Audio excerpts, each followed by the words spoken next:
ఒక సెకండ్ కూడా రాజకీయాలు ఉండను. నీ పరిస్థితి కనుక నాకు అత్తే, చెప్పులు ఇడిచిపోయి పోయే పరిస్థితి నాకు అత్తే, ఆ దేవుని ఒట్టే చెప్తాను అయ్యప్ప మీద ఒక్క క్షణం కూడా రాజకీయాలు ఉండవు.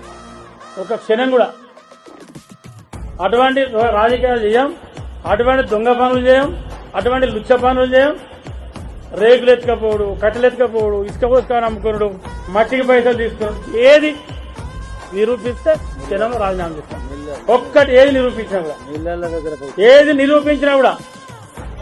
నిరూపించినా కూడా ఇంకేదో మట్టి అన్నావు. నాకు తెలిసైతే నేను మట్టి ఎక్కడ ఫ్రాడింగ్ జరిగిస్తాను.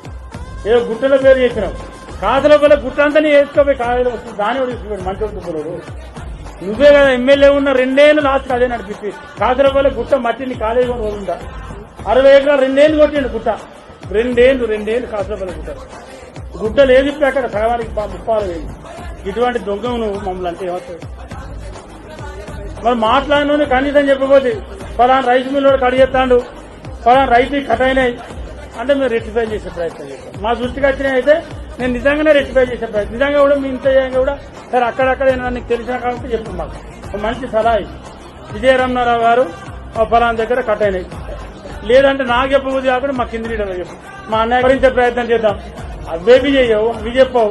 బతికిన ఎవరో ఎక్కిస్తే పార్టీ నాయకత్వం ఎక్కిస్తే దావు నాకు టికెట్ ఇస్తుందో ఏదో ఆయనతో మాట్లాడకపోతే విజయరమణారావు అనకపోతే అంటే అట్లా ఏమవుతుంది? అట్లా మాట్లాడితే ఈయన రైతులు చీ అనవచ్చు.